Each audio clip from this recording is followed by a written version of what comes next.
Text 31. The best of the Peru dynasty, without sacrifice, one can never live happily on this planet or in this life. What then of the next? 32. All these different types of sacrifice are approved by the Vedas, and all of them are born of different types of work. Knowing them as such, you will become liberated. 33. The chastiser of the enemy. Sacrifice performed in knowledge is better than the mere sacrifice of material possessions. After all, O son of Pritha, all sacrifices of work culminate in transcendental knowledge. 634. Just to learn the truth by approaching a spiritual master, just to learn the truth by approaching a spiritual master, inquire from him submissively and render service unto him, the self-realized souls can impart knowledge unto you because they have seen the truth. 35. Having obtained real knowledge from a self-realized soul, you will never fall again into such illusions, for by this knowledge you will see that all living beings are part of the Supreme, or, in other words, that they are mine. 26. Even if you are considered to be the most sinful of all sinners, when you are situated in the boat of transcendental knowledge, you will be able to cross over the ocean of miseries.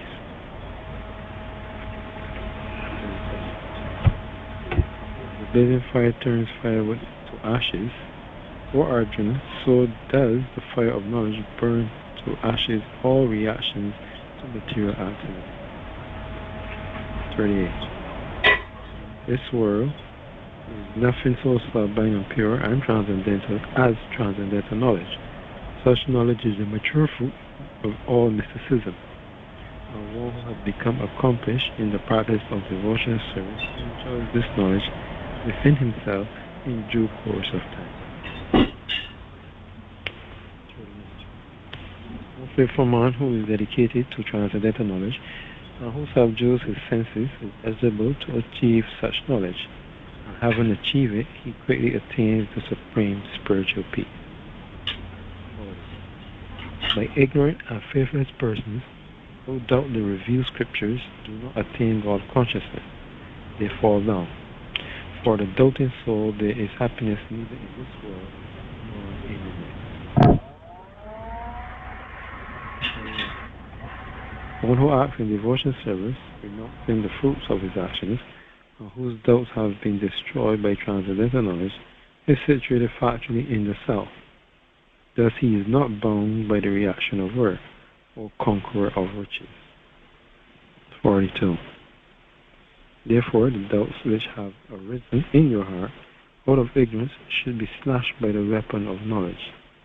Arm with yoga, O Bharat, stand and fight.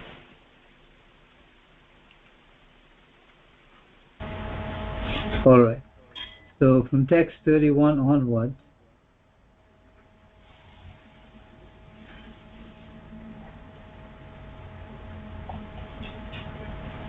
from text 31 onwards we have 31 to 33. So without sacrifice, one cannot live happily, either on this planet or in this life. And then he's asking, what about the next? So one must actually make some kind of sacrifice. Even to live in a material situation, one has to make a sacrifice. Otherwise, they don't achieve anything much. So these particular types of sacrifices are approved by the Vedas, and all of them are born of different types of work. So he says that knowing them as such, you will become liberated. Now he's saying here in 33, the sacrifice performed in knowledge is better than sacrifice of material possessions. So if one performs sacrifice in knowledge, he gets a better result. It's like some people come to the temple, they give a donation, they drop off boga and leave it, there, and then they go their way. They'll take a look at the deities and they go. And they are satisfied that they have given something. So they have sacrificed some of their material possessions in the service of the Lord. But one who engages his knowledge in Krishna consciousness or devotional service, he actually will get a better result. So now in text 34,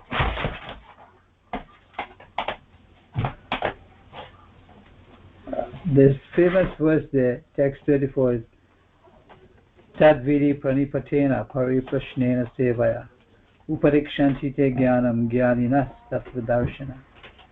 So basically,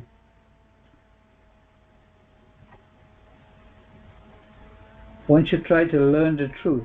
Just try to learn the truth by approaching a spiritual master, inquire from him submissively, and render service unto him. The self-realized souls can impart knowledge unto you because they have seen the truth. And this is how they can impart knowledge. Someone can't teach you something that they don't know or they don't understand. So this is important to remember when we approach a spiritual master. We approach the spiritual master because he has seen the truth. So as such, as a result of that, one will never again fall into illusion because they are following in the footsteps and the instructions of the spiritual master. So that takes us to now 36 says, even if you are considered to be the most sinful of all sinners, if you're situated in the boat of transcendental knowledge, you can cross over the ocean of misery. So that boat of transcendental knowledge is where we want to be. We want to be situated in that boat of transcendental knowledge, in that field of devotional service. And there we'll be able to cross over the ocean of miseries. So if we associate with any and everybody and not with devotees of the Lord, it's very difficult to cross the ocean of misery. And the next verse says, the fire of knowledge burns to ashes all reactions to material activities. So that fire of knowledge is what is necessary to free us from the attachment to materialism. And this is just as fire turns firewood into ashes. So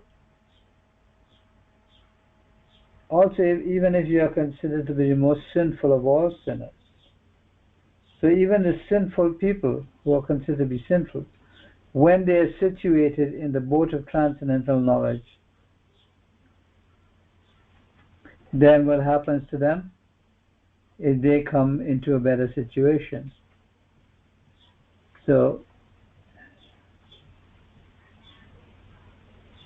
you still will be able to cross over the ocean of misery. And then he goes again to say about the blazing fire that turns firewood to ashes, and the fire of knowledge burns to ashes all reactions to material activities. So he's reiterating or saying it again. And then the famous verse again, in this world, that's text 38, there is nothing so sublime and pure as transcendental knowledge. Such knowledge is the mature fruit of all mysticism, and one who has become accomplished in the practice of devotional service enjoys this knowledge within himself in due course of time. So one doesn't have to strive for this transcendental knowledge. One simply has to practice devotional service, and by that practice one will enjoy that knowledge within himself in due course of time. So that's the secret. Devotional service is the secret. And he said that a faithful man dedicated to transcendental knowledge, who subdues his senses, he is eligible to receive such knowledge, and then he attains the supreme spiritual peace. So that peace comes with happiness. Happiness comes there, because earlier on he says, how can you get the peace, and how can there be any happiness without peace? You have to be peaceful to enjoy. So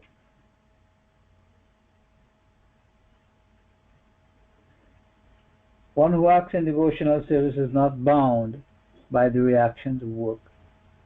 And then he mentioned that the doubts that have arisen in Arjuna's heart, and that's our heart also, should be slashed by the weapon of knowledge. So with knowledge, we are able to go above this material situation. We should slash that, and then we can perform our duty, like he says, armed with yoga, O Bharat, stand and fight. So we have finished there the 4th chapter of Bhagavad Gita. We're going to continue with chapter 5, which is action in Krishna consciousness. So.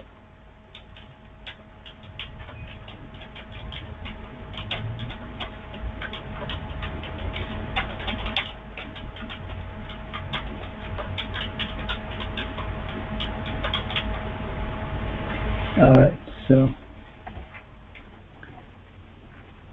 okay, since there's just 2 of us, I'm going to go ahead and read.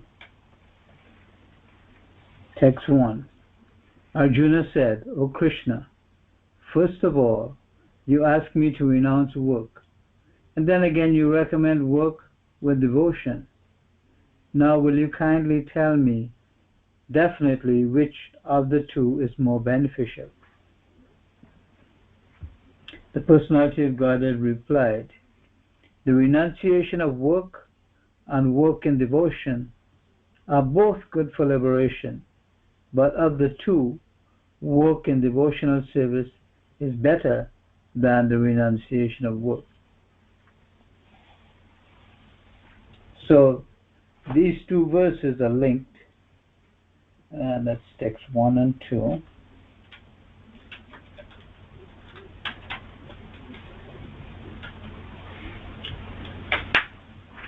All right.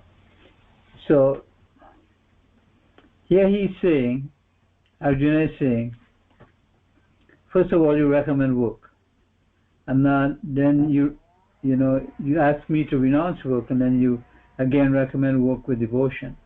So you want to know which is more beneficial. But if you go ahead and look, it says that the sacrifice in knowledge is better than the sacrifice of work. All right?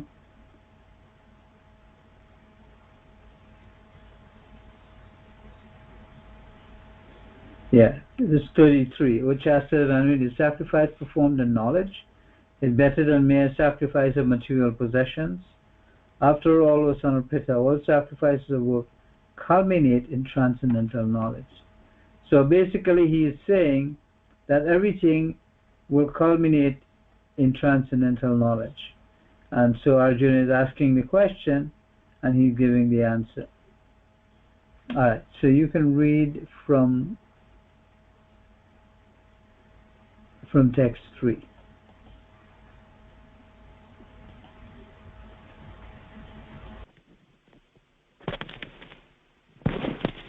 Text number 3. One who neither hates nor desires the fruits of his activity is known to be always renounced. Such a person, free from all duality, easily overcomes material bondage, and is completely liberated. Almighty Arm Arjuna.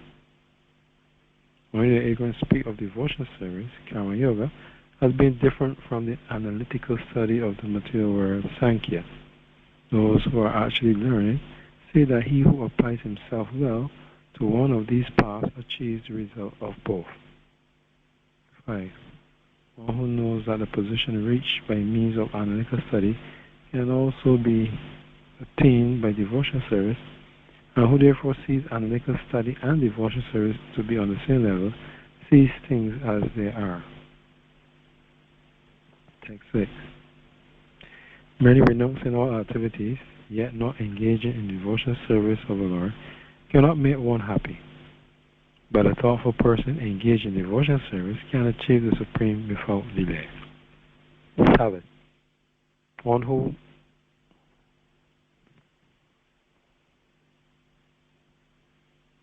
works in devotion, who is a pure soul, and who controls his mind and senses, is dear to everyone, and everyone is dear to him. Though always working, such a man is never entangled. History 9. A person... Alright, you can hold it. You can hold it. So that's text 3 to 7. Alright. And in those texts, if one neither hates nor desires the fruits of his activities, he is said to be renounced. Then he becomes free from dualities, and he easily overcomes material bondage and is completely liberated. So this is the way to become liberated, to become free from material bondage, is to neither hate nor desire the fruits of activities, and that way you are always renounced. So you're free from the dualities of heat and cold, happiness and distress, and in that way you can overcome material bondage. Because material activity strives for those dualities. Now, only the ignorant speak of devotional service of karma yoga as being different from the analytical study of the material world Sankhya. So, Sankhya philosophy is trying to understand the material world and finally understanding who is behind the cosmic creation and who is the personality of Godhead. But those who are actually learned say that he who applies himself well to one of these paths achieves the results of both. So if it's done properly, they can go into the same situation. They can become liberated. So even though analytical study, one can actually get caught up in that materialistic study type, and this is what happened with Sri Chaitanya Mahaprabhu when Prakashananda Saraswati and the other sannyasis, they were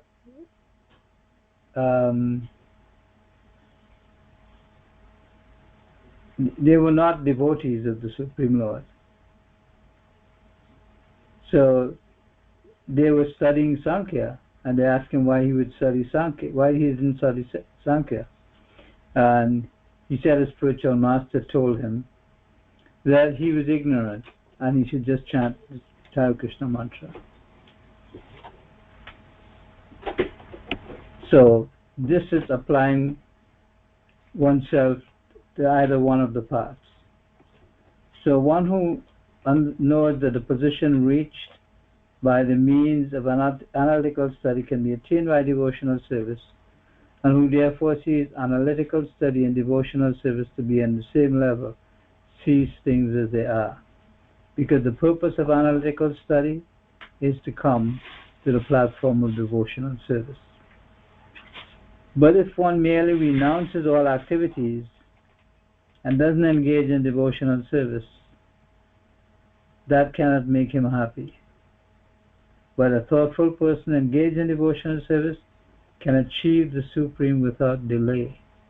So, that renunciation of all activities, one tries not to be in the position of suffering. But if he doesn't engage in the service of the Lord, he cannot become happy. He can become peaceful. He can become free from materialism or from material nature and the pairs and opposites and things like that. He can come to a peaceful situation, but he cannot become happy because he doesn't have the association with the Supreme Lord. However, if one is thoughtful and he is engaged in devotional service, he can achieve the Supreme without delay. And so, therefore, one who works in devotion, who is a pure soul, controlling his mind and senses, he naturally dear to everyone. Everyone respects and loves such a person, and everyone is dear to him also, because he is always thinking of their welfare. So though always working, such a man is never entangled. So he's doing all his activities, but he's not entangled in any kind of materialistic activity. And this we can see with the sannyasis in this movement. They're working, they're always busy working, but they're never entangled. They're never entangled in any kind of material activity, any kind of material acquisition. All they care about is preaching the holy name of the Lord and understanding the scriptures. So,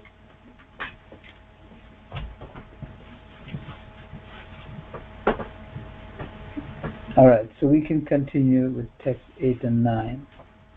Let's see here.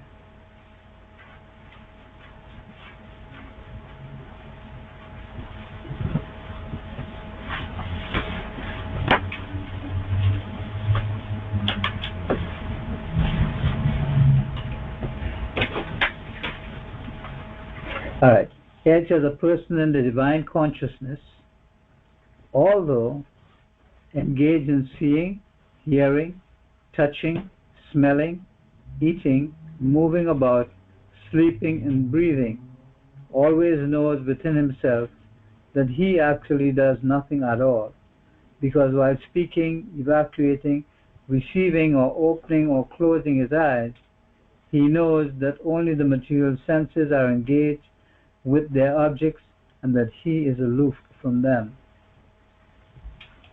So then one who performs his duty without attachment, surrendering the results unto the Supreme Lord, is unaffected by sinful action as the lotus leaf is untouched by water. And then the yogi is abandoning attachment, act with body, mind, and intelligence, and even with the senses, only for the purpose of purification. And the steadily devoted soul attains unadulterated peace because he offers the result of all activities to me. Whereas a person who is not in union with the divine, who is greedy for the fruits of his labor, he becomes entangled.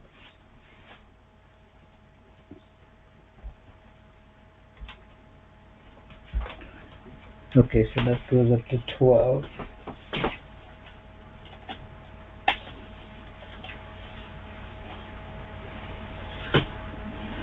Alright, so what's mentioned here is if one is in divine consciousness, he's engaged in doing all the things, seeing, hearing, touching, smelling, eating, moving about, sleeping and breathing. But he also knows within himself that he's actually not doing anything at all.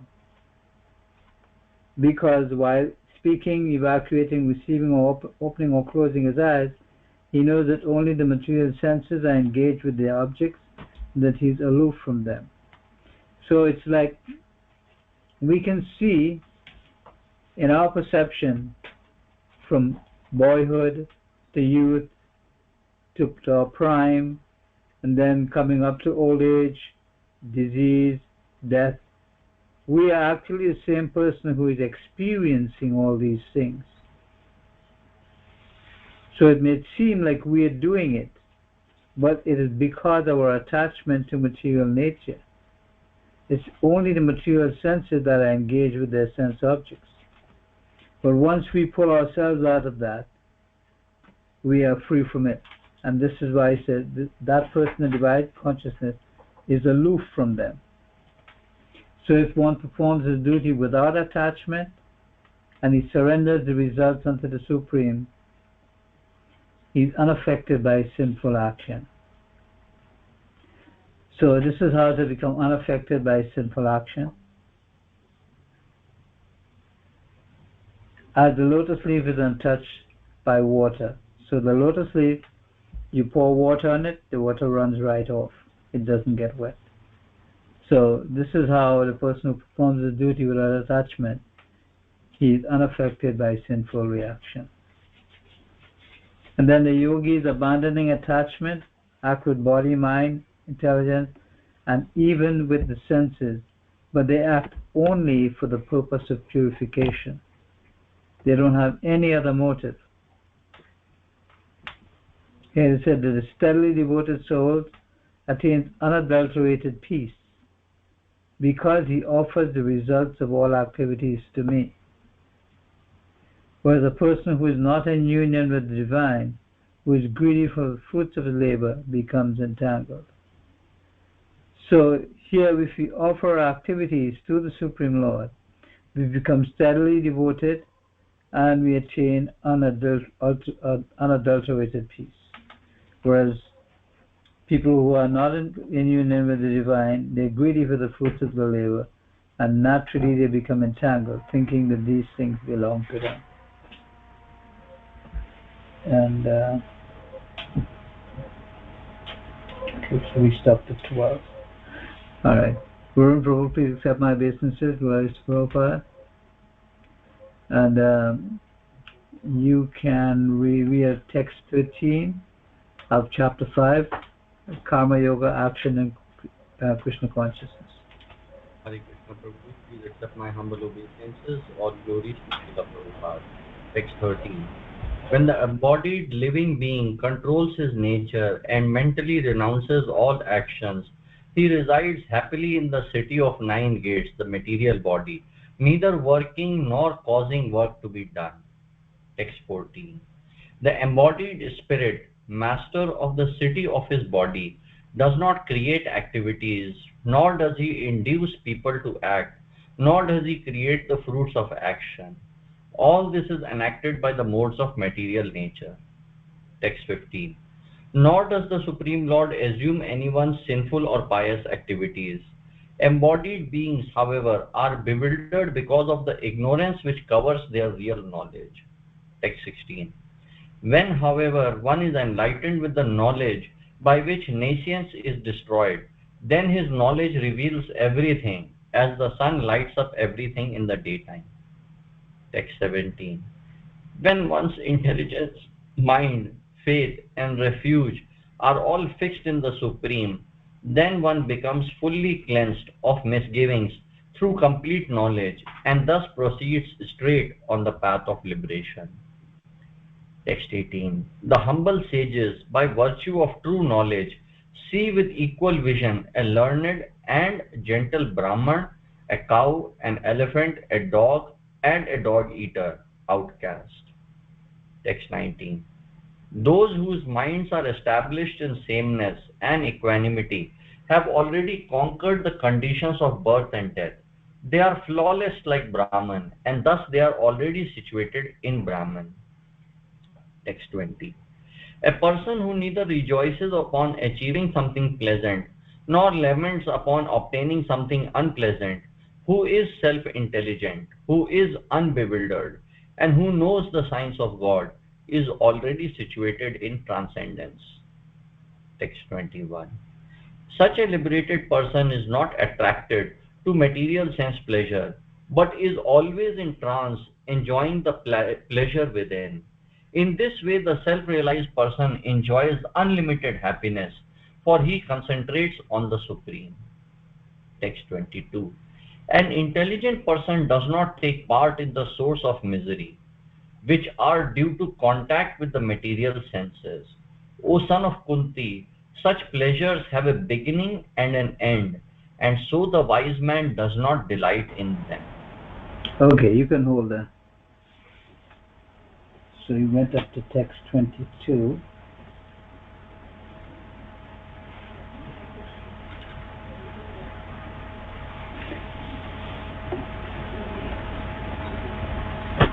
Alright, started at 13. So, when the embodied living being controls his nature and he mentally renounces all actions, then he resides happily in the city of 9 gates. And here it says, neither working nor causing work to be done. And so many people in materialistic life think that devotees are not working, they are not doing anything, that they're not contributing anything to society. So, but living being who mentally renounces all actions, he actually resides happily in the city of nine gates. I remember once that Jayapataka Maharaj was a young devotee and he was riding his bicycle to the hardware store in India, and he spoke to the manager at the store and he was going to get something. And the manager looked at him. He says, "And why are you so happy?"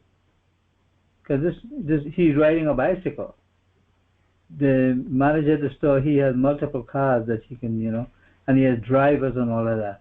He has all this money, all these funds, but he can't reside happily in the city of nine gates because he has not mentally renounced all actions. Right? He's not in a position where he's neither working nor causing work to be done.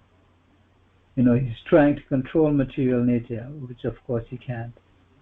And then the embodied spirit, which is the master of the city of his body, he does not actually create activities, nor does he induce people to act, nor does he create the fruits of action.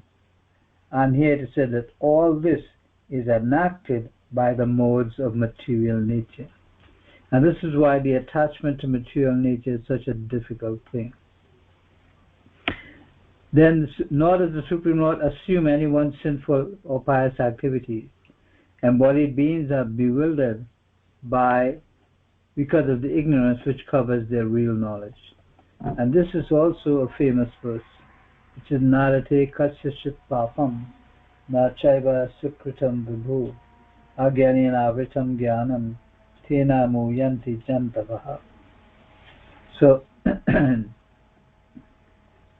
said, nor does the Supreme Lord assume anyone's sinful or pious activities.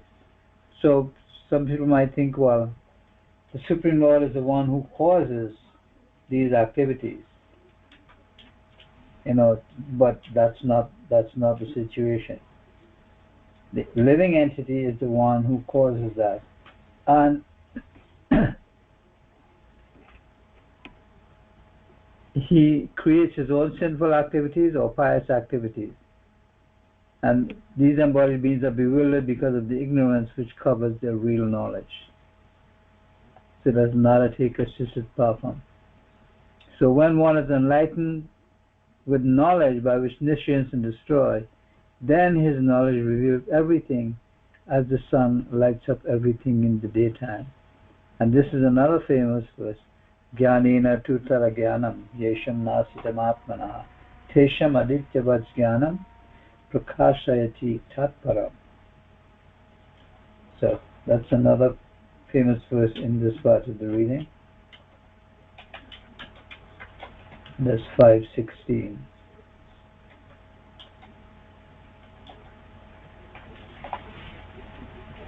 All right, so we went to 22. So when one's intelligence, mind, faith, and refuge are fixed in the Supreme, then one becomes fully cleansed of misgivings, and through complete knowledge proceeds straight on the path of liberation. And then this verse 18 is another famous verse, which is Vidya Vinaya Sampane Brahmane Gavi Hashtini Sunichaiva Swapakecha Pandita Samadarshana. The humble sages, by virtue of true knowledge, see with equal vision a learned and gentle Brahmin, a cow, an elephant, a dog, and a dog eater who is an outcast.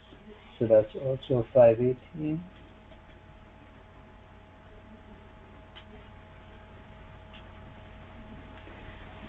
Alright, and then we can move on to... So those whose minds are established in sameness and equanimity have conquered the conditions of birth and death. They are flawless like Brahman, and thus they are already situated in Brahman. So in that way, people who are established in that consciousness of sameness and equanimity, They have already conquered the conditions of birth and death, which means that they are not going to be taking birth and dying and taking birth again. Right? So they actually are already situated in Brahman. So one who neither rejoices on achieving something pleasant, nor laments upon receiving something unpleasant, who is self-intelligent, unbewildered, and knows the science of God, is already situated in transcendence. So this is a description of the person who is situated in transcendence. So he neither rejoices upon achieving something pleasant or laments upon obtaining something unpleasant. But he's self-intelligent and unbewildered, and he knows the science of God. He knows the understanding of what's happening. So such a liberated person is not attracted to material sense pleasure, but is always in trance, enjoying the pleasure within. So, in this way, a self-realized person enjoys unlimited happiness, for he concentrates on the Supreme. So the pleasure that we get in devotional service is not sense pleasure, because we are not attracted to sense pleasure in that sense, but while we are performing devotional service, and we can enjoy that unlimited happiness by concentrating on the Supreme. So it's said that there are one thing we can do, which is always remember Krishna and never forget Krishna. That's basically the same thing. There's only one rule, they say, in devotional service. So an intelligent person does not take part in the sources of misery, which are due to the contact with material senses. O son of Kunti, such pleasures have a beginning and an end, and so the wise man does not delight in them. So he understands that anything that's a beginning and ending will cause a problem. And this is another famous verse which is Yehi samsparsha cha bhoga dukkha yonaya evate adiyantavanta kaunteya nateshu ramate buddha. And of course you read the translation again. So that person is intelligent who doesn't take part in the sources of misery and understand that these sources of misery, they come from contact with the material senses.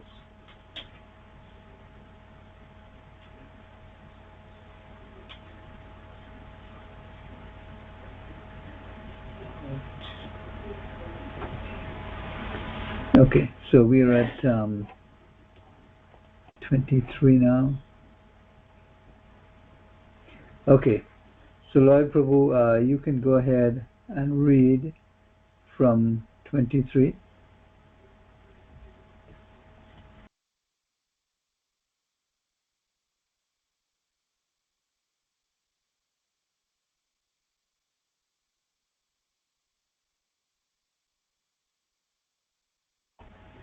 I think you're muted, Prabhu.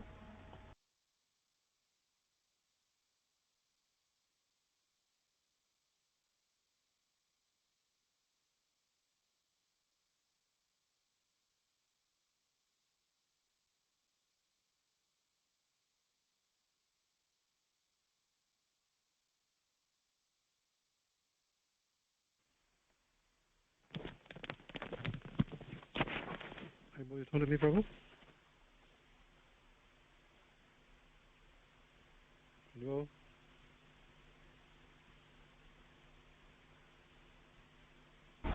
Hello? Yeah, we can hear you now, Prabhu.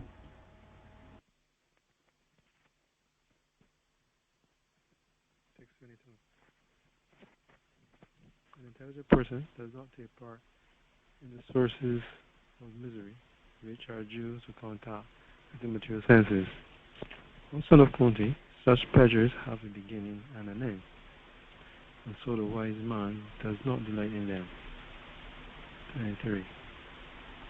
Forget this present body, if one is able to tolerate the urges of the material senses and check the force of desire and anger, he is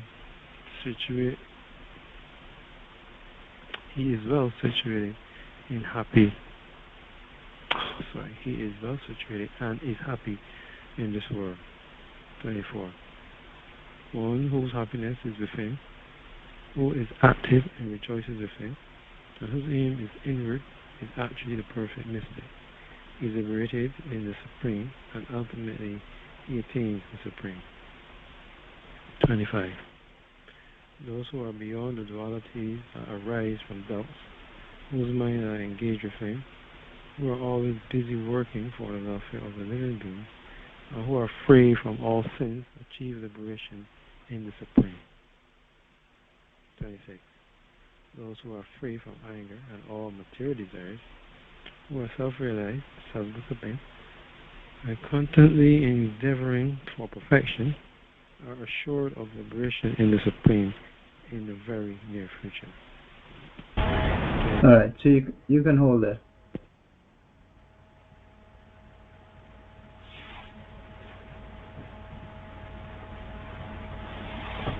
So that takes us up to 26. So we're going from 23 to 26.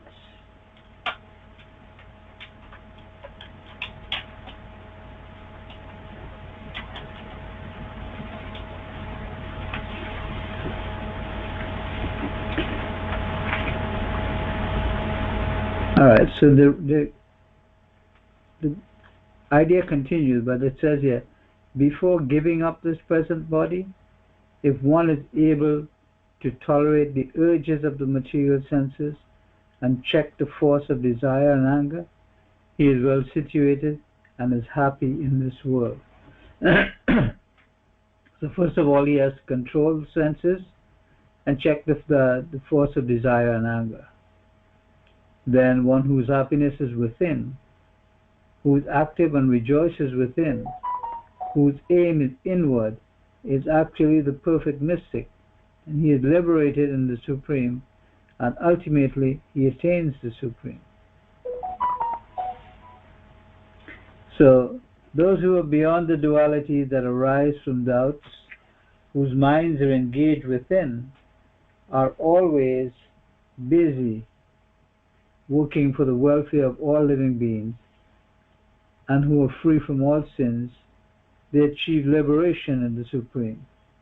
And those who are free from anger and all material desires, who are self-realized, self-disciplined, and constantly endeavoring for perfection, are assured of liberation in the very near future. Okay. All right, so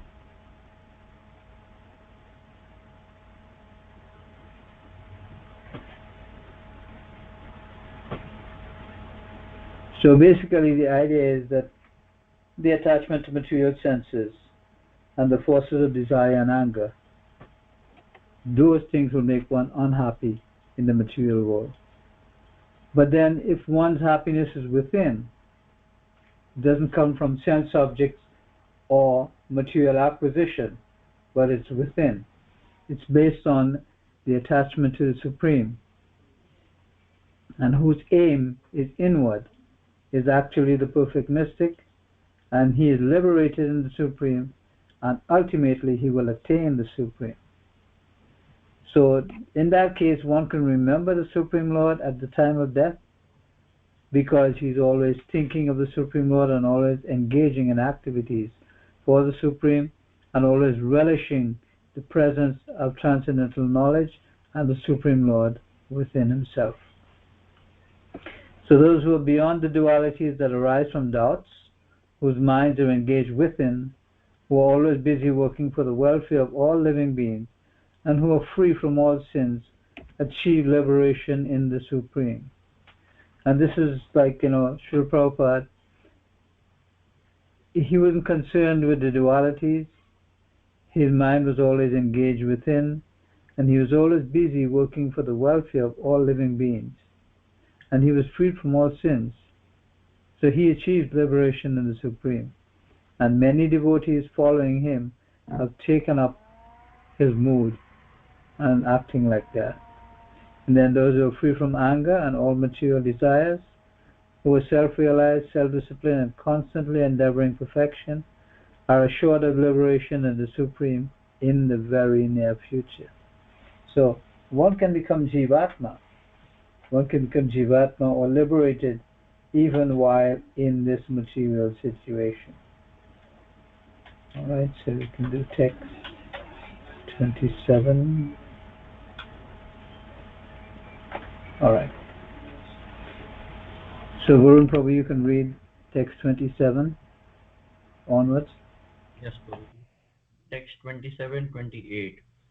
Shutting out all external sense objects, keeping the eyes and vision concentrated between the two eyebrows, suspending the inward and outward breaths within the nostrils, and thus controlling the mind, senses, and intelligence, the transcendentalist aiming at liberation becomes free from desire, fear, and anger. One who is always in this state is certainly liberated. Text 29. A person in full consciousness of me, knowing me to be the ultimate beneficiary of all sacrifices and austerities, the supreme lord of all planets and demigods, and the benefactor and well-wisher of all living entities, attains peace from the pangs of material miseries. Chapter 6. Dhyan Yoga. Should I continue? No, we are not going to continue to the chapter 6 yet. Okay. So, shutting out all external objects, keeping the eyes and vision concentrated between the two eyebrows, and suspending the inward and outward breaths within the nostrils, and thus controlling the mind, senses, and intelligence, the transcendentalist aiming at liberation becomes free from desire, fear, and anger. And one who is always in this state is certainly liberated. And this is how the yogis do this. They're actually following that situation. So, now here Prabhupada says, being engaged in Krishna consciousness, one can immediately understand one's spiritual identity, and then one can understand the Supreme Lord by means of devotional service. When one is well situated in devotional service, one comes to the transcendental position, qualified to feel the presence of the Lord in the sphere of one's activity. This particular position is called liberation in the Supreme. But then it's talking about, the Lord then gives instruction as to how one can come to that position by the practice of mysticism or yoga known as Ashtanga Yoga. So that is concentrating between the eyebrows, and that's the process of Ashtanga Yoga. But one can come to... Now, the final verse in this chapter is, a person in full consciousness of me, knowing me to be the ultimate beneficiary of all sacrifices and austerities, the Supreme Lord of all planets and demigods, and the benefactor and well-wisher of all living entities, attains peace from the pangs of material miseries. And this is what Srila Prabhupada called the peace formula. This is a famous verse here, which is Bhuktaram Yagyatapasham Sarvaloka Maheshwaram Suridam Sarvabhutanam Gyatva Mam Shantim Richati. So this is person who is in full consciousness of Krishna. He knows him to be the ultimate beneficiary of all sacrifices and austerities, the Supreme Lord of all planets and demigods. So when we offer water to the root of a tree, and it supplies the water to all the leaves and twigs and branches and everything, and we supply food to the stomach, and it enlightens the entire body. So that ultimate beneficiary of all sacrifices and austerities is the Supreme Lord. So there is no need to worship the demigods separately. In fact, one of the offenses against the chanting of the holy name is to consider the names of demigods like Lord Brahma and Shiva to be equal to the name of Lord Vishnu. And some Mayavadis actually think that, but that is not true. So the Supreme Lord of all planets and demigods, knowing that he is in control. Ishavasyam idam sarvam yat kincha jagatyam jagat. Right? Then he is the benefactor and well-wisher of all living entities. So, knowing Krishna to be that, we can attain peace from the pangs of material misery, because we can become fearless of the sufferings of material nature, and we can understand that the Supreme Lord is always there for us at all times. So that finishes chapter 5, which is called Action in Krishna Consciousness. And the previous chapter, there was a little bit in the previous chapter.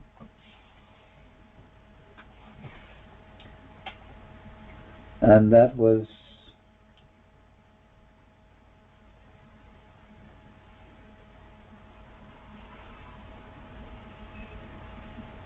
it says that without sacrifice one can never live happy on this planet or in this life. And what about the next life? So the different types of sacrifices are normally mentioned in the Vedas, and they are born of different types of work. And here Krishna said the sacrifice performed in knowledge is better than the sacrifice of material possessions. Then the next part of it is the two famous verses. Tadvidi pranipatena pariprashnena sevaya uparikshanti te jnanam jnaninas tatvadarshana. So that's 434. And then 438 in Nahi jnanena sadvisham pravrityam iha vidyate tat swayam yoga samsiddha kalinatmani vindati. In this world there is nothing so pure and sublime as transcendental knowledge. Such knowledge is the mature fruit of all mysticism, and one who has become accomplished in the practice of devotional service enjoys this knowledge within himself in due course of time. So we don't have to struggle to understand transcendental knowledge, but we can engage in devotional service. As a result of that, one will never again fall into illusion. And in text 40 to 42, even the most sinful of all sinners, if they are situated in the boat of transcendental knowledge, they can cross over the ocean of miseries. And it's mentioned that the fire of knowledge burns to ashes all reactions to material activities, as fire turns firewood to ashes. So that verse comes up there in there's nothing so sublime, pure and sublime as transcendental knowledge. Alright? But a faithful man who is dedicated to transcendental knowledge, subduing his senses, is eligible to receive such knowledge. So this is how we can become eligible. So we become dedicated to transcendental knowledge, we subdue the senses, then we become eligible to receive such knowledge. And then we can attain the supreme peace. Then he mentions that there are ignorant people who doubt the revealed scriptures and they do not attain God consciousness. They fall down. They achieve happiness neither in this world nor in the next. But one who acts in devotional service is not bound by the reactions of work. And then he gives Arjuna, therefore the doubts which have arisen in your heart out of ignorance should be slashed by the weapon of knowledge.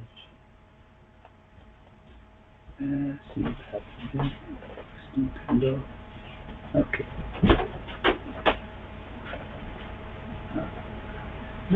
Oh. Alright, so then we went through the entire chapter 5 of Action in Krishna Consciousness. And so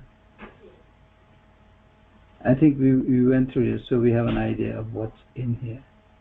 So at this point in time, does anyone have any comments, questions, realizations on the subject matter?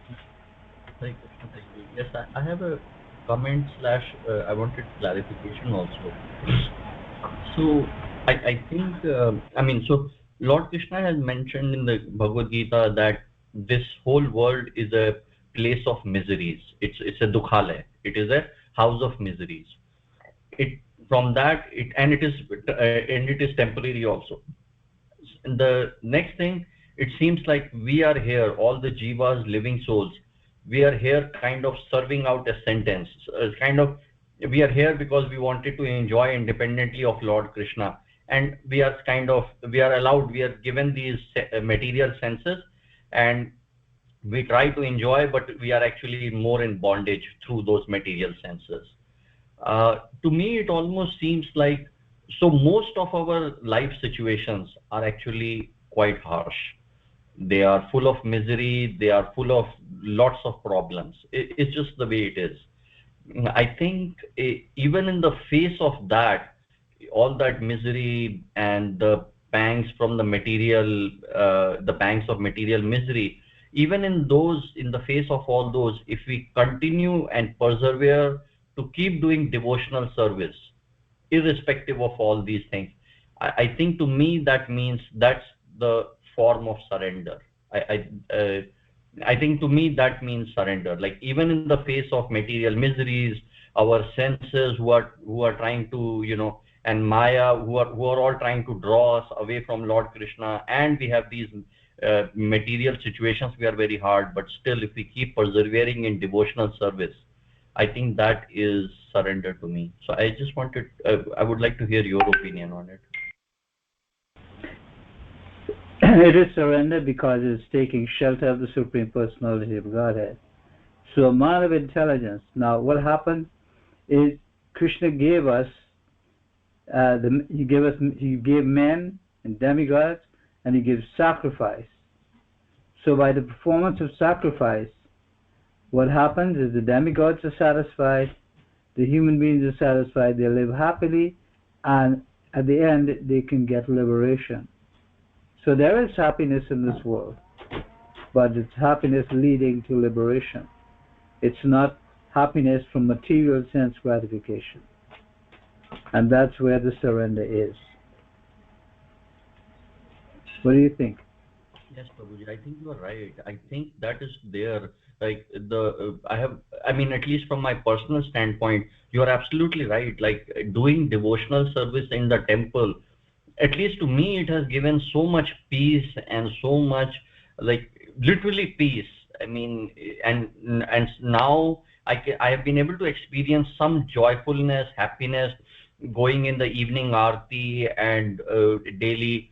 So I think you are right, Prabhuji, that's where that surrender is. You are right, Prabhuji. Actually, that happiness is there in spiritual activity rather than from the material. I agree with that, Prabhuji, as you mentioned. Yeah, that's the only happiness that we can enjoy. And then at the end of this chapter, it says, a person in full consciousness of me, knowing me to be the ultimate beneficiary of all sacrifices and austerities, the supreme lord of all planets and demigods, and the benefactor and well-wisher of all living entities, he attains peace from the pangs of material miseries. So we can actually become happy in this material world, but we become happy in the performance of devotional service. That's where happiness is. And you're quite right in saying that, you enjoy the association in the temple and with devotees, and it makes you feel very peaceful. Then you come out and you face your problems, and then there's misery.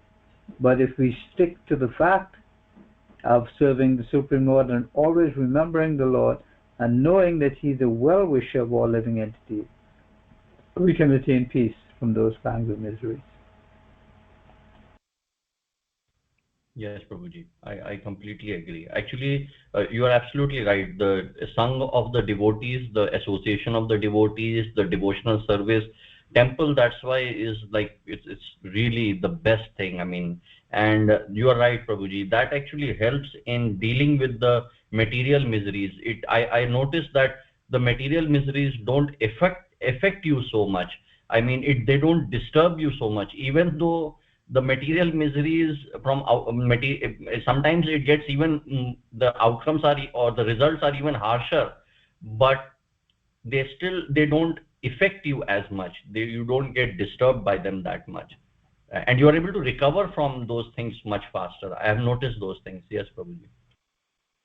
And in this chapter, a lot of that is explained.